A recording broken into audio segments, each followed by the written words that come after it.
Elhamdülillahi Rabbil alemin ve salatu ve selamu ala seyyidina seyyidil enbiya vel mursalin ve ala alihi ve sahbihi ecma'in. Bu ciletedeki gurrunglemiz şol avval haber berişim yalak celesiye Mevludkhani ki Türkmen il arasında ve belki başlıqi manatıqı ehl-i sünnet Hanefi mezhep arasında bir dair bolunca kurulya şun hakkında bir sürü men açıklamaları başardım ona inşallah da vermekçi. Bu bir ulukamır vazife yani. Başta Müslüman oğlum şunu açıklap aydetim diye ki Resulullah sallallahu aleyhi ve sellem muhabbeti Resulullah sallallahu aleyhi ve sellem'i kavvermeklik her bir Müslümanın ulukam borcu imanın gerekli dadı.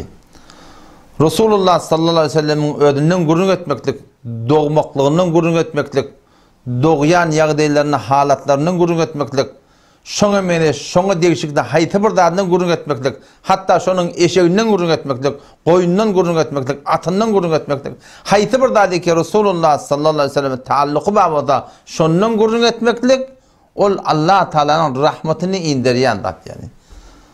Umuman bahsle, bu gurrunla bizim Türkmen il aramızda beter şu Rabi'l Avval ayında beter yüde çıkıyor. Halinki şu bir ulukamır zulmi ki biz öd nefsimde etiyat ki Resulullah sallallahu aleyhi ve sellem'den gerekli yılı 10 ayın içinde zor peygamberden gurrun etmektik. Her bir yağdayından gurrun etmektik ki şol imanın kabilendir yandat ve bize Allah Teala Teala anırbaşı yakillatiyan dadın biri. O gerekli biz yani 10 ayın içinde yıl boyunca öyle yaşayışımızda Resulullah sallallahu aleyhi ve sellem'in nemetinden gurrun etmeli, zindagisinden gurrun etmeli. Belki okuymaklık gerek, düşünmeklik gerek. O şu doğrultuda ödümde şu hakkında ilim hasıl etmeklik gerek. Bu bir her bir Müslümanın vazifesi yani. Bunu din Rabi'l Avval'a haslap koymaklık bu bir asıl gelişkildat yani. Böyle tabi aydıp duran gurrunlem bu bir tehada aydıp duran gurrunumuzda ya o da inelekem şimin kitabımızı. İlerlekem. Avval Qiyadan kitabımızı. Ahum bolumdan sonra biz elhamdülillah vel minne 2 yıl takassus fıkh Hanefi okuduk. Hanefi mezhebin takassusunu okuduk. Şu tarzda bir xas klaslar oluyor, xas bir tertipte okuduluyor. O zaman şu takassus fıkh Hanefi'ni okuyonda gerekli ettiler bir de ki payanname yazmalı. Yani şol takassusun töketmeden övünçek neme gerek dedi kitap yazmalı dediler. Elhamdülillah vel minne men kitabı avvalla başlattım. Ustadlarına xahiş ettim. Şimdiden okuyup veren adımı değişik kabul edersen deyip kabul edip elhamdülillah vel minne şu tadı var rahim yankı takassus fıkh Hanefi'ni töketmeden önce Allah da tevfik kılıp 5000 ciltinden vurup çap ettiler. 2 cilti sonra yine 3000 cilt çap buldu. Elhamdülillah vel minne şu kitabımın 262 sefetinde şunu mengleş Mevludkhani hakkında bizim tertibini yaparım, duygumu yaparım. Resulullah sallallahu aleyhi ve sellem hakkında biz ne kadar hak gurrun etmeli, derecesini yaparım, makamını yaparım. Bunun hakkında ben hem duygumu yazıp verdim ulamaların aytlayan gurrunlar bilen. Ve Mevlana Muhammed Ömer Serbazi rahmetullahi aleyhi olsun, Eşrefili Tanibi rahmetullahi aleyhi olsun. Şunu mengleş muhtelif ulamalardan ben duygumu aytıp verdim Müslümanlığa. Bunun üstüne hiç kimin gurrun yok. Ki Resulullah sallallahu aleyhi ve sellem kavvermeli, muhabbet etmeli, şondan gurrun etmeli, şon doğduğundan gurrun etmeli, şon öleninden gurrun etmeli, ardaki yaşayışından gurrun etmeli. Buna hiçbir gurrun yok Müslümanda oğlum.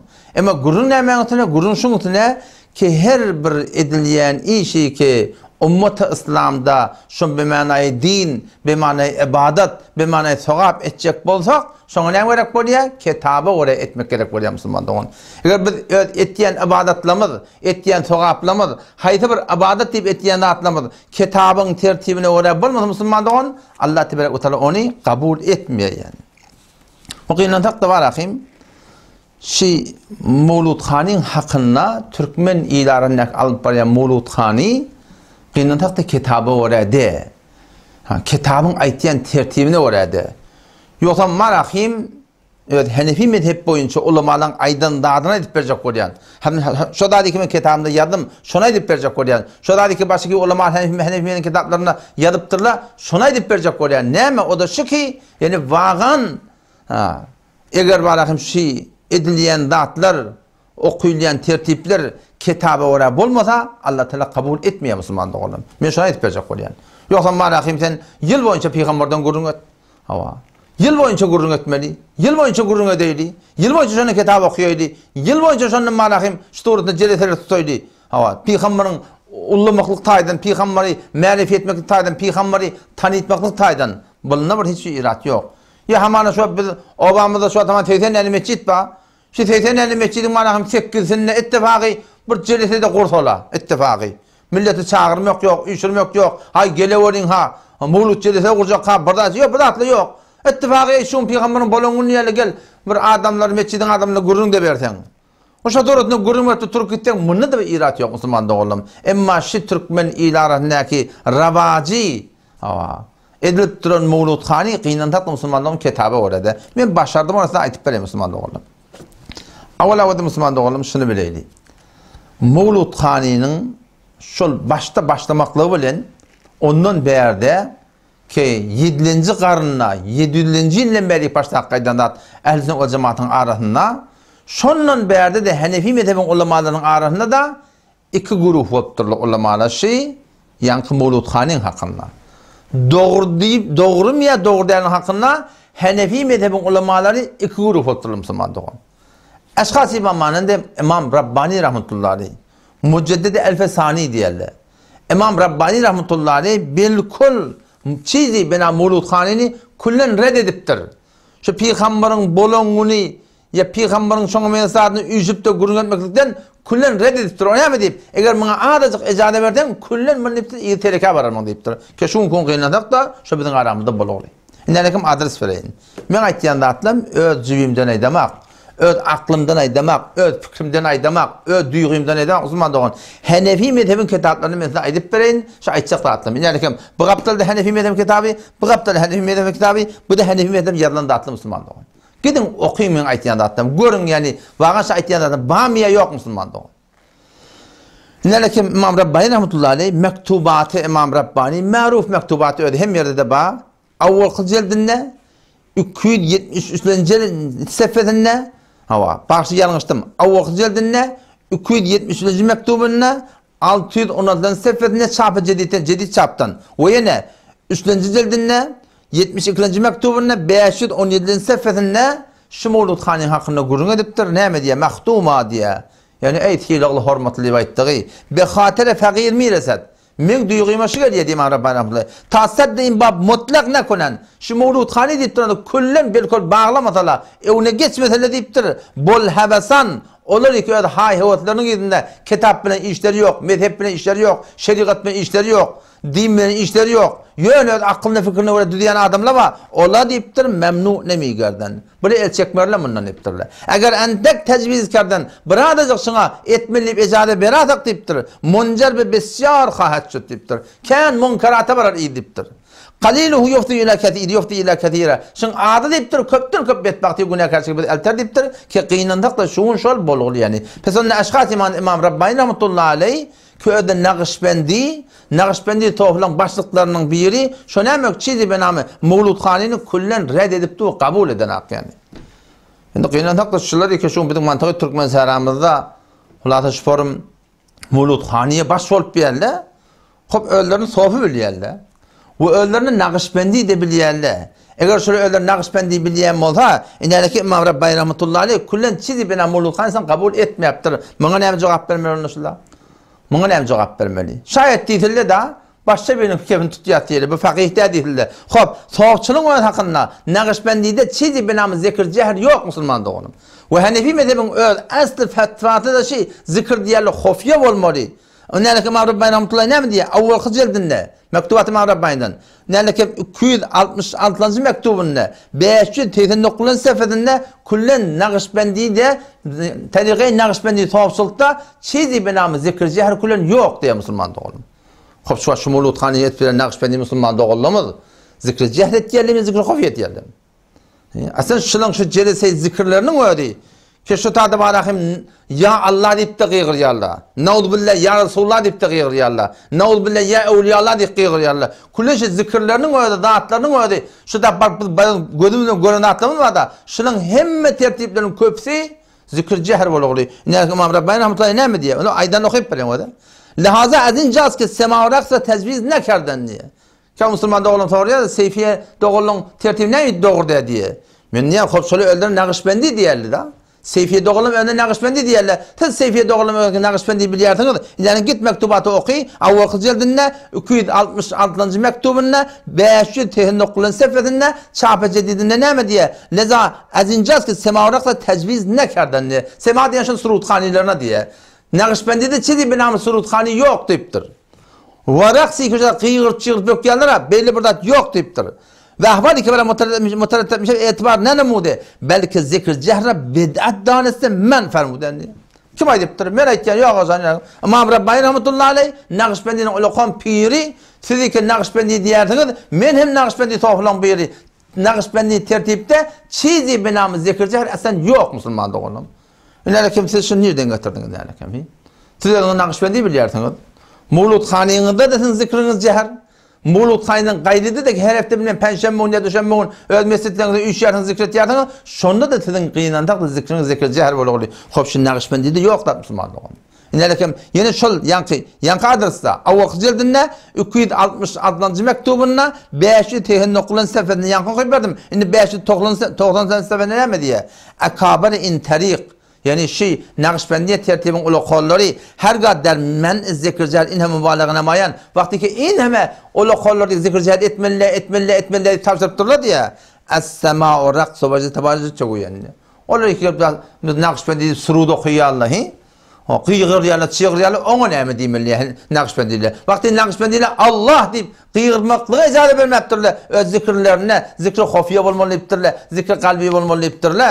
Dedi ki şu gün ödünün Nakşibendi biliyordunuz Müslüman Seyfiye doğullamadı. Ya dedi ki Muğlu'da başvurup verdiniz. İnalekim zikri cehri Nakşibendi'de kullen memnun olupturlar. Çizi benamı zikri cehri Nakşibendi'de kullen yok. İnalekim ne yaptı biliyor musun? Serahaten belki zikri cehri bid'at tanesi diye. Zikri cehri bid'at biliyorlar diye. Hop dedim ki ödünün Nakşibendi biliyordunuz. Bu zikri cehrileri onlara var akıyım. Bana ne yaptı Müslüman doğun? Bunu şütayden o da yani gurun bana başarıya çıkıp var ya. Hanefi mezhebin ulemalarından Mevlud Khanini bilkul reddedelle var. Sofulardan da var, gayri sofulardan da var. Ama ba şerayet Resulullah sallallahu aleyhi ve sellemin mevlidinin, bolonunun, doğununun, doğmakluğunun, doğduk mekanından, yaşayışı ne yaparım gelişinden, şundan gurrun vermekliğe kavurtturlar. Bazı şerayet icade verdirler. Yıl boyunca etmeliyiptirler. Palangun nime yaptırlar. Eğer ehyanına hayıtı bir gün Peygamberin bolongun nime üçük de olsan ittifakı bir üçamalıyiptirler. Ama şola ne mi diyorlar? Şola üçmeklikte diye şirini de paylamalı ediptir. O yani ceşin tutmalı ediydi. Çünkü falanın günü bolongun nime ceşin tutmakla ödüne ceşin tebellüt diyorlar da. Ki bu da kimden alandat? Bu anlatan o Firavun'dan alandat bir. Nelekin bir okuyacak olan okuy. Tefsiri Kabuli 4. cildinde 19. sefirinde 91. sefirinde Müslümanlığı. Bardan okuyan eğer yanlışan da olsun benden soran dayık adısın vereyim Müslümanlığı oldu. Otum şu taydan var akıyım. Yani Hanefi mezhebin ulemaları ki geliptirler. Yani Mevlud Khani icade veriptirler. Ba şerayet var akıyım icade veriptirler. Şerayeti de ne yaparım? Yıl boyunca aydı vermeliyiptirler. Peygamberin bolonundan da dediğinde. Haydi bir vakti var akıyım suratında. Bir mescitte bir datta gurunda işi olacak da otala, gurunda edecek otala, onun çağırmayacak, hiç de bir şey düşür etmeyecek, suretine icade beraberliktirler. İnalekem, şu kitapta da inan. İnaleşi Hulasül Fetava şey. Bütün Hanefi mezhebin hücrelerine mantıkada başı, dinlemiyorum önümde yok şey. İnalekem bu da şunu ben açayım dedi. Şu 4. cildinde, hemme Türkmen Sehra'nın hemmecekler şu kitaba kabul. Osmanilerde şuna kabul, Vehhabilerde şuna kabul. Bir de akılımda Osmanili de bir de Vehhabi de bir de Hanefi mezhep. Bir de şu kitabı mı deyip şuna imamımız var. Allah millek ne uyur rahmetullahi bir şahsiyeti ki şöyle eğer şun kitapların hücrelerden yığınalsa hücreleri yurdup olmuyor Müslüman da oğlum. Hücren yurdup olmuyor yani. Ne şu ne mi diyor o da 4. cildinde inalekim. Nereden seferdinde? 335. seferdinde. Serahaten işte soru var. Sual-i thamin. Tekkilen sorak diye. Zikri Mevlid-i Şerif. Resulullah sallallahu aleyhi ve sellem'in bolmaklığı gurun etmek hakkında ne mi diyersin? Ne yaparım zat deyip aylarına? Bu diye Peygamber'in bolmaklığı gurun etmekle kavudat kim diye. Bana kimin gurun var diye. Ama idinle ne mi diye? İşte diye. Belki şirini gahi der esnai Mevlud Khani, gahi ba'de Mevlud Khani taksimi şevet diye. Şirini paylayarlar, koyka paylayarlar, İrçer paylayarlar deyiptir. Ha otam näme? Şeýle bir da äsen ejada yok diye. Şu näme diýip Resulullah sallallahu aleyhi ve sellem men ödüm bolanynym diýip bir zamanda oğlum şu işleri etmeyipdir. Sahabaly üçmeyipdirler. Jedete tutmapdyrlar. Her wagtda her yerde gurun edipdirler. Şu düzgün bilen malahım Peygamber Aleyhisselam bolandan yıl boyunca gurun etmeli. Hanefi mezhep ulamaları haydi bir adamda, haydi bir alimda, haydi bir ahunna öz mescidinin ittifaqı bizim mavamızda 80 mescid bağda şu tekkisini onunla hiç kim çağırmayacak, üşürmeyecek, çağırmayacak. Ay şu Peygamber bolanındır ha adamla geldin deyip de Peygamberden gurun vermektik Müslümanlığın şu şeriatın bize verinde soru. Ama gelip de malahım iyice çeroklasak orta bir şey düşür ettik adamla çağırtsak ne söyleyeyim şuna ceşin geldi ceşne tebellüt bu diye bu da kimlerden kalan sünnet avvala Firavun'dan kalan sünnet ikinci ne Mesihinin tertibi şey ki Hz. İsa Aleyhisselam bolanına Christmas tutuyorlar ha şu şolun tertibi Müslümanlığın kulen ehli ol cemaatta çizi binam ceşin tebellüt hiç kime yok Müslümanlığın. Şu açını gördün mü? Hz. Sıddık'ın ceşin tebellüt tutullar ya Hulafay Erbeğin'kin tutullar ya İmam Adam'ın tutullar ya Şon'un birinin tutullar. Hiç yerde yok Müslümanlığın. Ha ba adı Sofin bir stada men halife deyip geldi stada ileride baraqım ödyanın öde bir tertip kurup baraqım bilmem Bahattin Nakşibendi rahmetullahi bolongun deyip ödyanın öde burada tuttu. Kitapta yoklar Müslümanlığın. O zaman şu da Hanefi mezhebi ulamaları ne kadar icazet beripdirler. Yönesi icazet bermekle ne yapar biliyor musun? Şerait koyupdurlar. Peygamberin bolanından gurun etmekte o da Mevlidin Nebi daşı Mevlud tebesinde Mevlud aşıla dörüttüler Mevlidin Nebi Peygamberin bolanını Peygamberin bolan zamanından Peygamberin bolan yağdığından gurun etmekte yıl boyunca gerekli yankayden şeklimde var ahim Haytıl Mescidi üstleri üşarla ama düşür Müslümandan berkol Hanefi mezhepte yok. Hanefi men aydamak ne Hanefi mezhebin kitabı ineleken modeşi kitabı oraya gidin şu kitabı görün eğer Hanefi mezhep ulamaları bütün Türk meselede eğer bir şu kitabı reddedip bilse Hulasül Fetavası Haşin Allah melekini uğramlar Mecmu'tul Fetavatı var bir alim şu kitabı reddedip bilse kitabı oraya olmalı mı bizim etiyen işlemedi kitabı oraya olmalı ağa şu okuyla Mevludkhani ineleken şu kitap Hanefi mezhebin kitabı ağa şirini paylamanlar etti bulan hani ekber cüce ne öyle olur ki milyar harcet yerler o da şu da Müslüman oğlum şiyen yanlış. Bu ulukun şaarada ettiyen hıyanatları başlan. Ne mi diyebiliyor musun? Sahibe tefsir Ruhul Beyan'la aydıptır diye. O men de biliyen Ruhul Beyan'ın aydallığını. Ama sahibe Ruhul Beyan ne mi diye? İza khala anil munkerat deyiptir. Celese-i Mevlidin Nebi keti tutyanı deyiptir. Munkerattan hali bolsa deyiptir. Munkerattan halidir ne bilecek? Hanefi mezhebi olmalı. İne bir Hanefi mezhebi aydan kefi koyaka paylamalı deyiptir. Tedamın barahın o anırtın barahın gelmeni yığınamın yani. Munkerat Hasan haytı mı da munker? Ol burada ki bizim mezhebinde olmadı şu munker Müslüman doğan. Siz önüne burada asırla kavuşulabiliyor mu? Ama belki biz Hanefi dediğin biz sizin işimiz yok. Açık kurun. Şu başka kişiler, şu Maliki mezheple, Şafii mezheple tertiplerine Mevludkhani edip verendirler, yerlerler de biz onları hissat diyeyim de bize ne mi? Öz mezheplerin düzgününe öyle, öz şeraitlerine öyle bol yanmadı, biz onların işimiz yok. Siz öz belliğinizi edin, ama bizim Hanefi mezhep dediğin da, biz Nakşibendi dediğin, Nakşibendi dediğin aynı zikr-i cehlini doğru dedip bu. Nakşibendi dediğin aynı Mevlud'unu doğru dedip bu. Hanefi mezhep men diýen Allah melekine rahmetullahi aleyhi şu Mevlidin Nebi'den gurrun etmektige yıl boyunca şu barın bazen bir barak şu cedet tutmaklığa bazen ulamalar icazet beripdirler. Şu da deyipdi okuya paylanmalar deyipdi. Siz hamşy Mevludkhani nereden getirdiniz? Kitabı oraya almalar mı Müslümanlar? İştahı yanlış. Adam yüreğin ağrıyan yer nere biliyor musun? Yüreğin ağrıyan yeri. Şu kitabı geçiyet yerler. Falanı dediptir. Ağa, men sana diyen, Kur'an'ı Allah Teala namaz oku deyiptir. Hop şu namazın şeraiti yok mu? Kur'an'ı Huday Teala hacı git deyiptir. Meğer hacın şeraiti yok mu? Meğer hac kitabı oraya bulmada Huday Teala kabul ettiye mi? Meğer namaz Huday Teala kitabını oraya bulmada Huday Teala kabul ettiye mi? Meğer dehret kitabı oraya bulmada doğru mu? Meğer gusül kitabı oraya bulmada doğru mu? Doğru mu şu? Doğru da. Ne doğru kitabı oraya dediğinde. Ağa Mevlidin Nebi de Peygamber Kudüs'ten gurun etmeklik, şu formu bazen bir cerite tutmaklık da kitabı oraya bulmadan Müslüman doğru değil şey. Şilan alpaya Mevlid'den kitabı oraya de. Kitabı oraya de. Men aydama kitap etti Müslüman doğru. O adam Allama Eşşefeli Tanvi rahmetullahi aleyhi bizim bu kollamının biri var. Diyubendilerden. Bir de Diyubendi diyen şey Hindistan'ın Diyubend diyen bir yeri var. şu İngiliz'in devleti bilen köşeden mustameli İngiliz ettir ha. Mahsus şöyle bilen cihad edip musallahanı cihad etmekten için kurulan medrese şu. Hanefi meden pokta ulamalar şu. Bizim de arkamız şola. Şonun içinde bir geçiyle Eşrefeli Tahanevi diyorlar. Mün ciltte kitap yazan adam. Men bir kitapxana baramda şon bir mavzu hakkında yazan kitabı var. Diğer bir mavzu hakkında yazan kitabı var. O da şu yanki Mesnevi Manevi'nin marahim Mevlana Celaleddin Rumi rahmetullahi aleyh Mesnevi'nin marahim şerh veriptir. Fakat 42 cilt men elim şeydemde marahim yetmedi yani. Mün ciltlerinde fakat 5 ciltte de şu fakat bir kitabının oydu bak 42 cilt tuttu Müslüman doğan. Şu ne diye biliyor musun?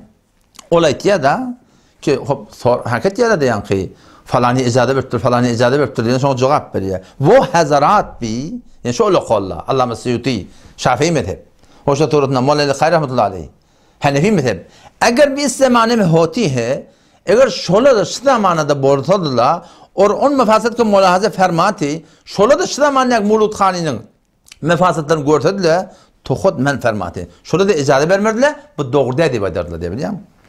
Adam şu da Müslüman doğulam, sözün kıyasatını İstanbul'a yığına balayın. Hanefi mezhebin ulemalarından mullud khaniye doğru diyelim de var, doğru diyelim de var. Doğru diyelim şu Mevlid-i Nebi'den yankayden şeraitimini icade veriptirler. Ondan gayri icade vermeptirler. Yüren ağırlayan yerini biliyor musun?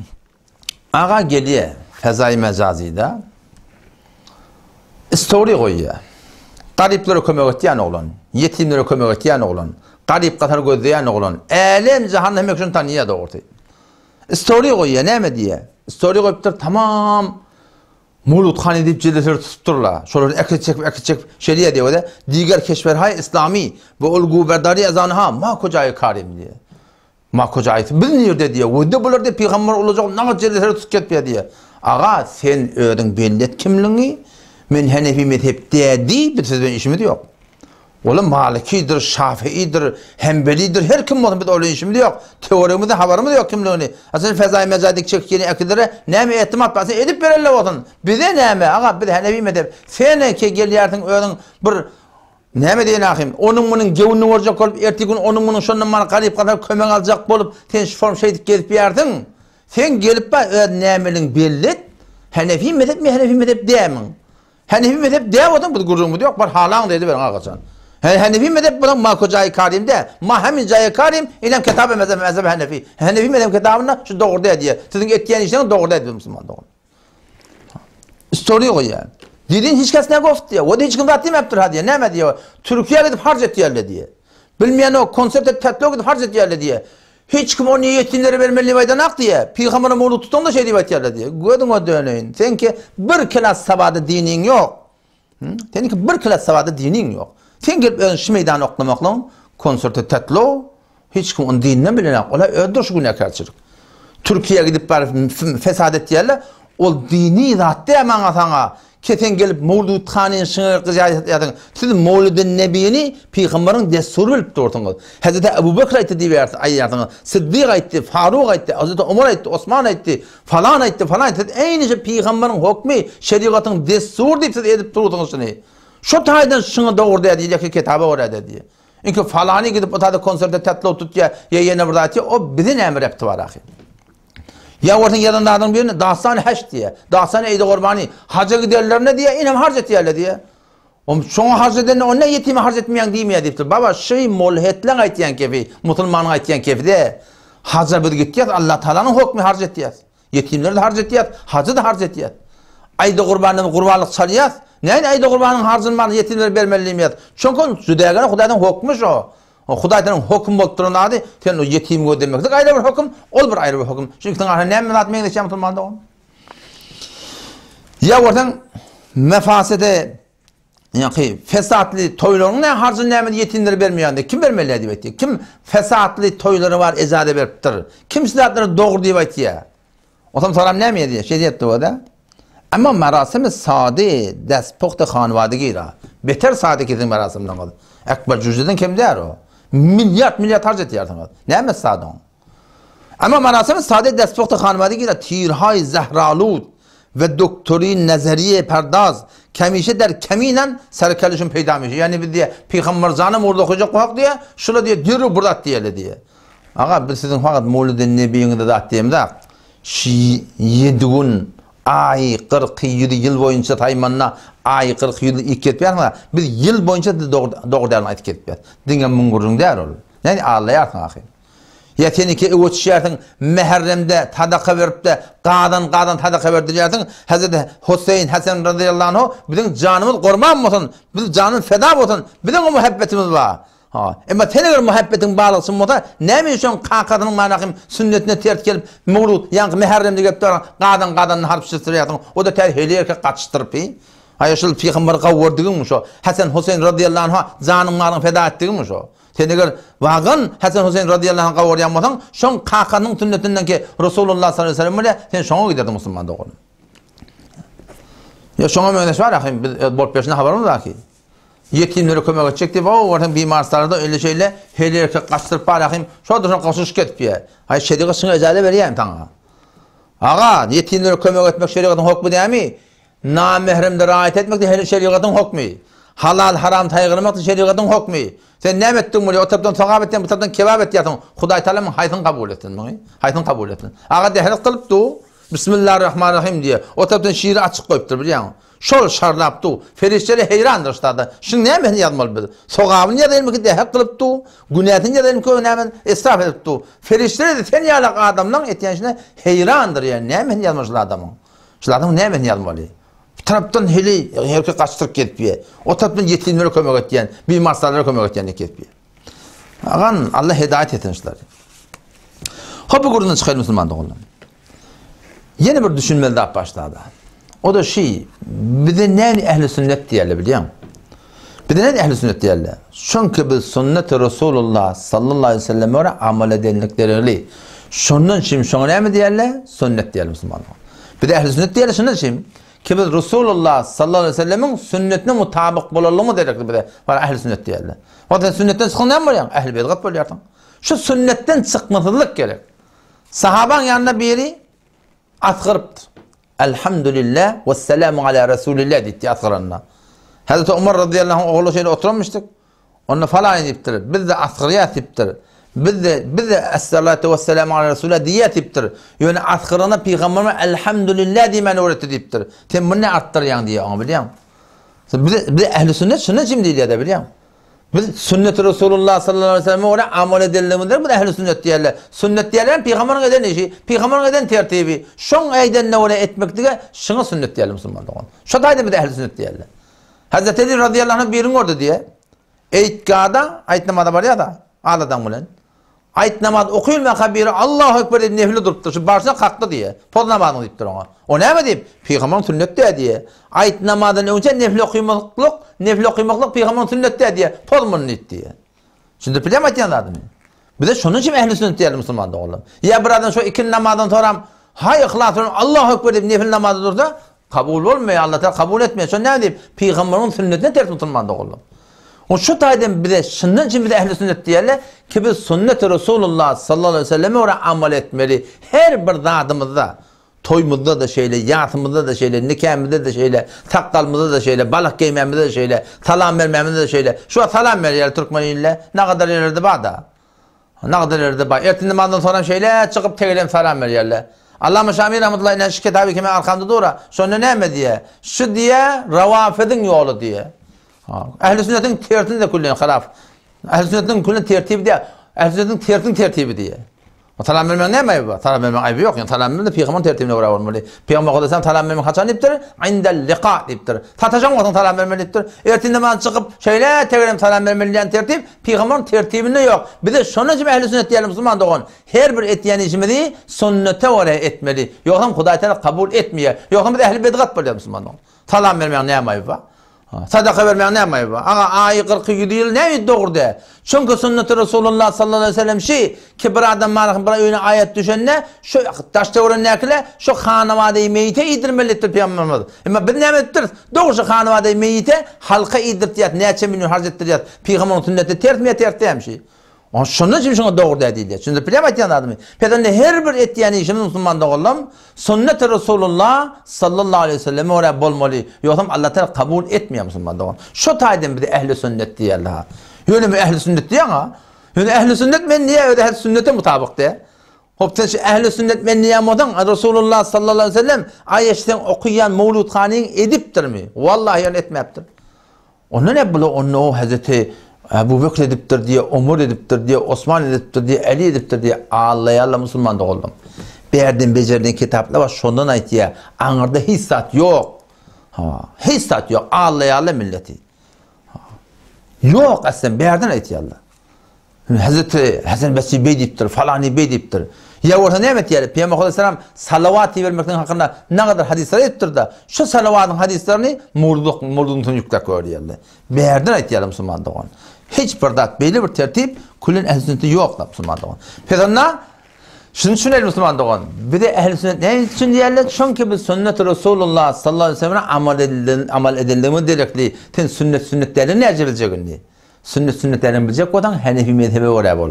Hanefi mezhepte mangatanga ne mi aydılanmadı, ne mi dilenmadı? Şu sünnet-i Resulullah sallallahu aleyhi ve sellem şu. Şun terine gitmektik doğru değil Müslüman. Sonra tıfıran başına bir doğa etiyat, tıfıran başına elini aldırıp doğa etmeliyen sünnette yok. Doğa bak ki doğa ediliye. Elhamdülillah, ellezî yet'amena ve sekâne ve cealena minel muslimin doğa ediliye. Emma Müslüman da oldum. Elini aldırmak sünnette yok. Men aydamak, Hanefi medem kitabı, halalakem, sa'aye diyemir kitap bak. 2. cildinde yadığılı, 216. seferinde galiben, ne arkamda da merkattu. Merkatı 5. cildinde, Allah'ıma İmam Yankı Molla'yı kayramızla yadık koyuptur. Men aydan da Hanefi medem ulamalar ettir. Ama sünnet-i Resulullah sallallahu aleyhi ve sellem tıfrağın başında Peygamber elin kaldırmadı diye. Men aydan Müslüman'da oldum. Hanefi medem ulamalar ettir. Şu tayden eğer biz vağın ehl-i sünneti vağıyım olacak bolsak ne etmeli? Mezhebine paybent olmalı. Mezhepte bir de yekan şunu düdüptürler. Şuna oraya bolmaklı Müslüman'da olan çın Hanefi mezhebi oraya bolmaklık. O çın Hanefi mezhebi oraya bolmaklık. Doğruca ehl-i sünnet ve cemaatin doğru oraya bolmaklık Müslüman'da oldum. Bu da bir düşünmelerden biri. Yeni bir düşünmelerden biri ne mi biliyor musun? Bir de ne Hanefi diyorlar? Çünkü bir Hanefi mezhep olalım mı direkt bir Hanefi diyorlar da. Eğer bir Hanefi mezhepten çıksak, onu bir la mezhep oluyorsa, Türk mezhebinin la mezhep deyip olmayayım ne mi? Şu la mezheplik telekedat, la mezheplik telekedat boluluk delikli, şun yok şuurluptur da. Çünkü bir mezhepte durmaklık, karnı haftamda 7. karnına, 8. karnına, ecma bottur olmalı üjüptürler şuna biliyor musun? 4 mezhepten çıkmalı, başka mezhebin gerek yok deyiptirler. Ve şu 4 mezhebin de birine durmalı deyiptirler. Şu ne mi deyip? Her mezhepten gelen alacak bodan, hay hüvetin yüzünden gideceğim biliyor musun? O mezhepte yengirek mi, bu mezhepte yengirek mi, o mezhepte yengirek mi, yengil tutup bayrak mı adamı gomrahine sebep oluyor diye. Şu taydan bir de Hanefi mezhep diyelim ki bir mezhebine oraya bolmalı. Yani Hanefi mezhebin kitabı şey deyiptir Müslüman doğun. Sizin şu Mevlid-i Nebi'nizde zikirci her doğru deyiptir Nakşibendilerde. Hanefi mezhebi şey deyiptir. Sizin şu Mevlid-i Nebi'nizde bişir düşür doğru deyiptir Müslüman doğun. Ne kadar ha başta doğru deyiptir var. Sizin şu Mevlid-i Nebi'nizde yine arkamda kitaptı.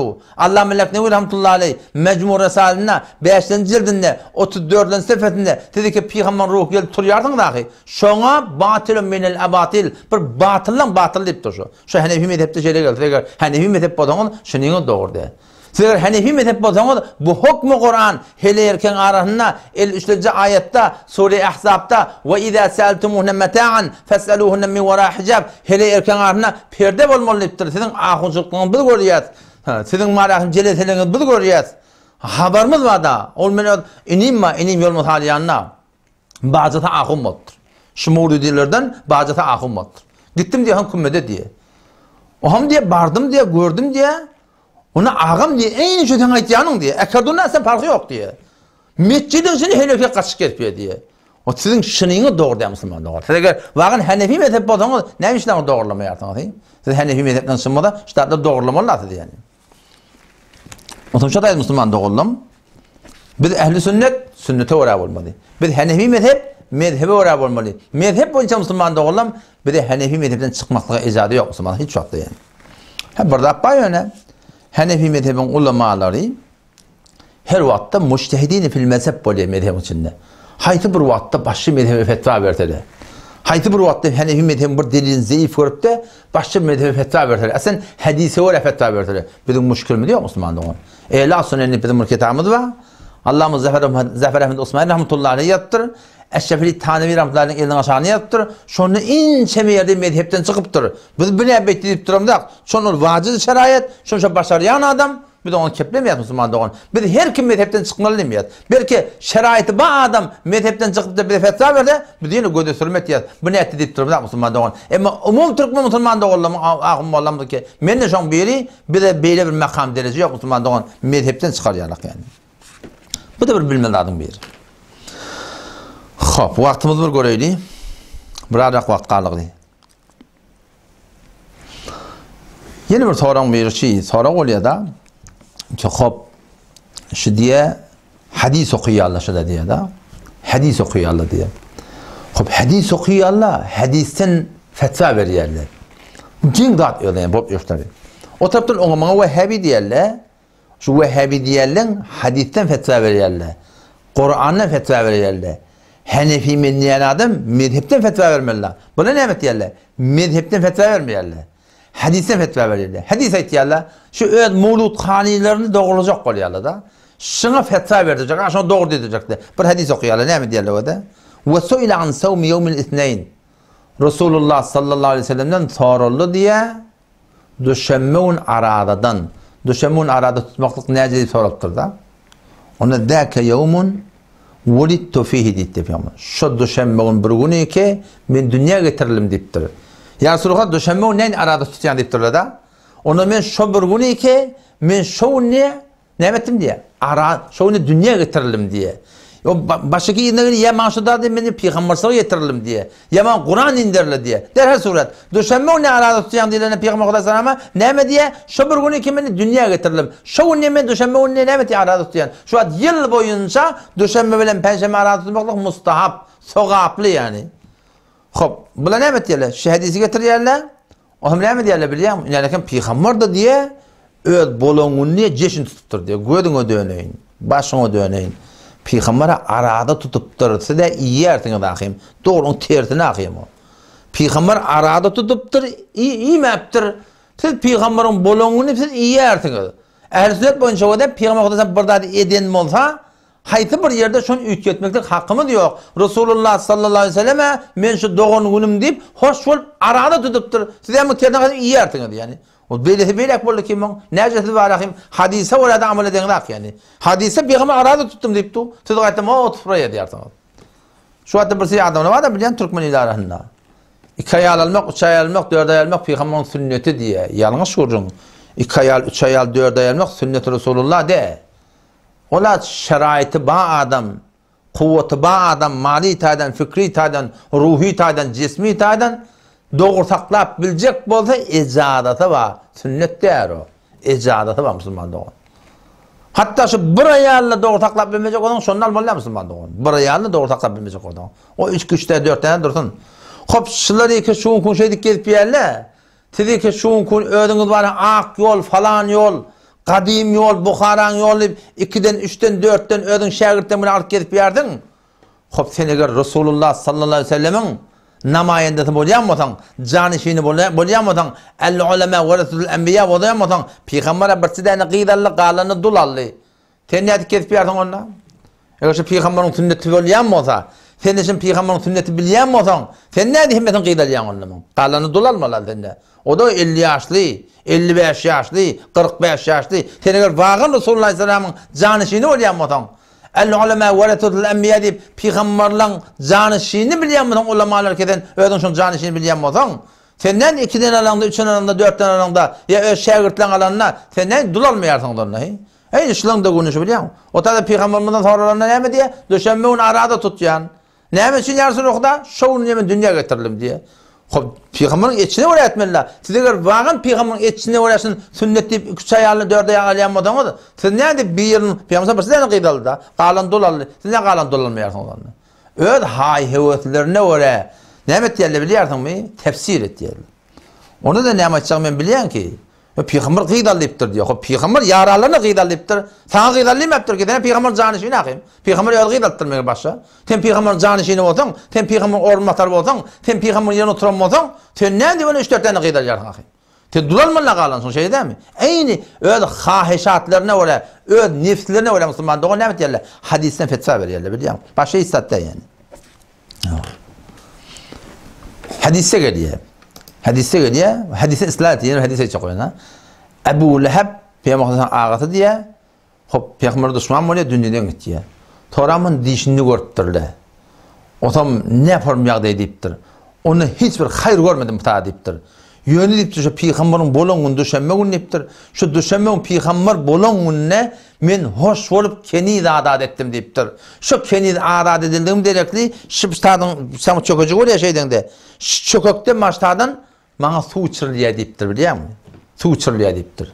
Yani kim diye bir kafira diye peyda veriliptir diye da Peygamberin diye bolonunu hoş olup diye şüphem bir yağ şişeden ne diye kafire peyda veriliptir diye. Baba ola bir gurun o da ola kenidi adat ediptir. Bu da bana kenidi yok. Ten Peygamberin bolonunu neyip maşinin bir de ona bana. Atın bir ona bana. Atın olmasa eşeğin bir ona bana. Ne cemaatlar? Çarkın bir ona bana. 1 milyon bir zat bir ona bana. Bula beriptir. Alyanı kafa tüken aylanardınız. Biz Mevlidin Nebi okuyacak deyip. Sonra da Peygamber aradı ton derine hay oturup iyersiniz dedi. Hadis neyme diye? Siz neyme diyersiniz. Şunu diyerler, öz aklını oraya çapmaklık. Mezhep bilen işleri yok. Ona bana Vehhabi diyerler. Mütakkede kanında var, öz yanlarını öldürüyor. Ola istediler diyerler. Dikkat edin Müslüman doğan da. Resulullah sallallahu aleyhi ve sellem bir de bir ibadeti, bir şekilde, bir suretini öğreden olsa, şundan aslında çıkmaklık icadamı yok. Hayti bir dağıtta onu fark etmiyor yani. Yani Ebu Leheb'in deyişinin üstüne bunlar deyin. Deyişten müştehette delil sunarak. Deyişten müştehette delil sunarak. Şunun derecesi niye ekberim olmalı ki var akım? Aslında müştehetlerden de geçiptir şunun. Başka bir at takma ol yaşları doğurdu. Men heyran şunun nerede, ne edip bir yerleşirler. Sizi ki var çünkü Mevlidin Nebi deyip öğrenci falan ettirip gelip yanında. Ağa deyişten müştehette delil sunmaptır. Siz ne etip gelip yanında? Dikkat edin Müslüman doğru.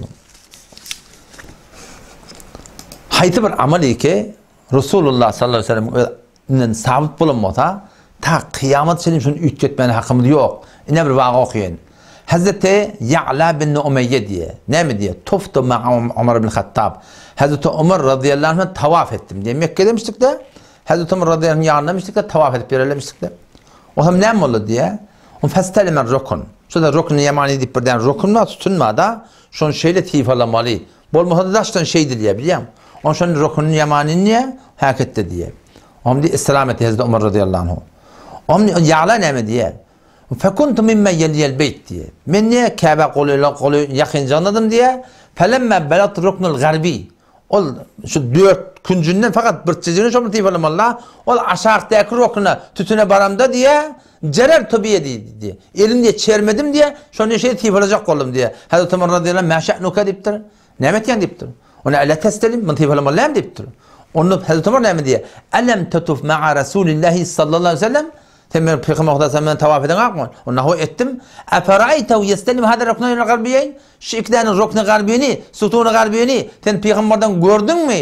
Ki şunlar şey tifalanmadın. Onu yok görmedim dedi. Onu görmedik buradan. Efeleyse leke fi usvetun hasene. Ten olgun demiş deyiptir. Ama şöyle onu elçek bundan deyiptir ya. O da sahabenin din form sünüptürler. Namazda, haçta, aradada, zikirde, telavatta, hayti bir zatta Resulullah sallallahu aleyhi ve sellem'den bir tertip sabit bulunmadı Müslüman doğun. Şunu ta kıyamet şerlim hiç kim ütgetmelerden yani. Sen şu an namazda şey doğun da biliyor musun? Sen şu namazda doğukan bir daha sen ütgetsen hamana. Gayril mağdub aleyhim ve lezzallin emin diyende elin Allah'ın yüzüne oturtsan hem olmalı emin diyorlar. Namazın batıl oldu diyorlar. O böyle zalim dedim, emin dedim, yüzüme çektiğinde ne yapayım? Peygamber etmeyaptır diye. İkelimin hakkıydı, emele kesir oldu diye, senin yakullerin namazın batıl oldu diye. O zaman şu dedin Müslüman doğulum, şunu düşünmeklik gerek, kişinin ulukan bir milleti yanlış oklayan yer neyle biliyor musun? İstidlal-i şahsiyet diyorlar. Öz duygularına göre, öz akıllarına göre, öz fikirlerine göre Kur'an'ın hadisin delil çıkarıyorlar. O tadı gözüne dönene kitap yaptır biliyor musun? Mevlid Khani hakkında 16 tane ayet-i Kur'an getirttir. Megerten müştehit mahim. Ayet-i Kur'an getiriyor Mevlid Khani doğru deyip. Subhanallah. Sen kim mahim? Önde bir erhele uğraşıptır diye ben hem işe detan etiyandır. Ne diyeyim mezhebe gayimdir biliyor musun? Çünkü mezhepte bir durmasak bir de şu Kur'an ile hadisini gomrah etiyerler. Kur'an hadisini bir yoldan çıkarıyorlar. Önde bir erhele uğraşıp kadın yanına bararlarına, kadın ikbalakın suratına davalarını peş ettilerler. Kadi bunun gururuna kulak atıp ahirde men hükmetecek deyiptir. Hükmetse men hükmetecek. Kur'an'a göre hükmedeyim mi? Hadise göre hükmedeyim mi? Onam şonlaşa deyin hani akıllı müşkilana gadi Kur'an'a göre hükmetme, hadise göre hükmetme. Näme hükmedeyin? İmam Malik'in mezhebine hükmet diptir. Qadi Maliki mezhepmiştik, bular da Maliki mezhepmiştik. Qadi gen qaldı diye ne formalı diptir? Kur'an'a göre hükmetme, Huday Taala'nın kelami. Hadise göre hükmetme, Peygamber'in kelami. İmam Malik'in mezhebine hükmet diyen, meger İmam Malik diptir.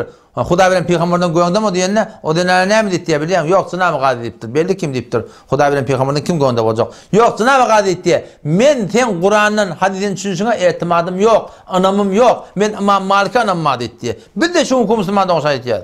Şular iki gelýärli öder hadisten istilal etýärler. 16 tane ayeti Kur'an getiripdir. Mevludun hakkında kitap yapıpdır. Bilmeýär falany kitap çap edipdir Mevlud han hakkında. Aga biz sizin Kur'an'ın hadisen düşünüşüne etimadımız yok. Sen müştehit de, sen betçe müştehit de dedin. Hiç kim dedin. Bolatın beni yalak akın dedin. Ya sen benden bir ad gön, ya ben senden bir ad gön. Bunu edafı orada yok arada. Kesin Hudaydan korkmani, şun kun gelip barakayım, şu et alıp barayan halaf-ı medefeni biter tebini näme çek bolýarsınız? Gelip suratına ö duyguýuny oraya oturacak bolýarsınız. Ondan sonra da Müslüman doğuldum, ştatlar yanlış yani, şunu şey etmektik, bana katı yanlış yani. Başa aydılma gururundayken, şunun milletin arasında galat fikri yokluğu oluşular. Müslüman doğuldum. Ben de orada o güncede de aytdım, gurulacak korkmayı demek. Gurun müremde iki dat atıl yardıma çönak. Birinin gevuni değmek de yardımda yok, birinin gevuni görmek de yardımda yok. Böyle Hanefi mezhepteki Bağdadi size aytıp verecek Müslüman doğun. Mezhebimde oraya bolsak, dünyamın ahiretimiz abat bolar. Eğer mezhebimizde oraya bolmasak, mezhepten çıktık, mezhepten sormasak bana, bir de şu Kur'an bilen, hadis bilen gomrah etýärler. Kur'an bilen, hadis bilen yoldan çıkarýarlar. Kur'an bilen, hadis bilen yok, harslar ettirýärler Müslüman doğunlar.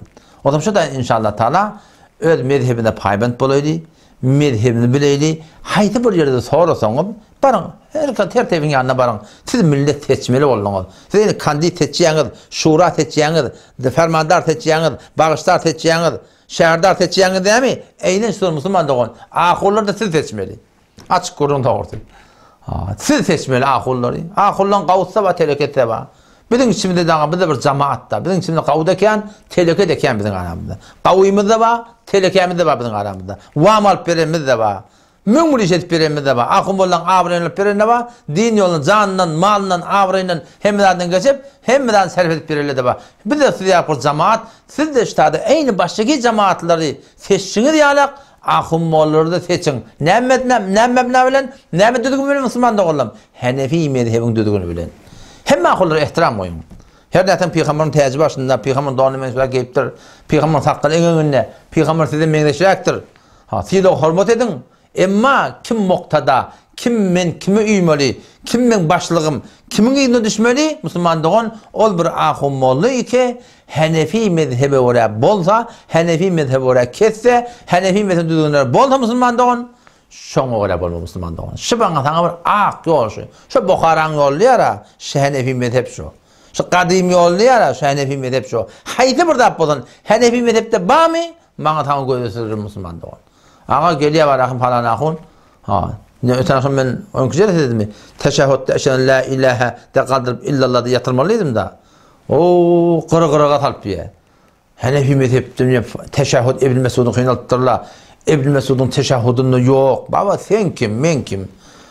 İmam Muhammed rahmetullahi aleyh, İmam Adam rahmetullahi şagirdi bola. Şu namazı işaret etmeklik, İmam Adam'ın öz fetvası deyip aydıptı. Ağa geliptir barahim, näme deyin ahim?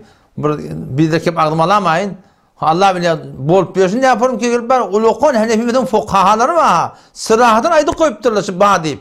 Yok diyerler kepti doğru dedi deyiptirler. Hem rivayeten hem dirayeten Allah Şafi rahmetullahi aleyh. Şu namazı işaret etmek doğru de diyerler. Sonra çeplesin kabul ne deyip aydıptırlar. Hani himmetemin müştehidine fil mezhebi. Ehli tercih fil mezhebi aydı koyuptur biliyor musun? Hem geldim var ahim ortam o tamaşı ödeyenin öde var ahim. Kadim yol deyip ödeyenler düdüğün düdüptürler. Kadim yol Hanefi mezhep.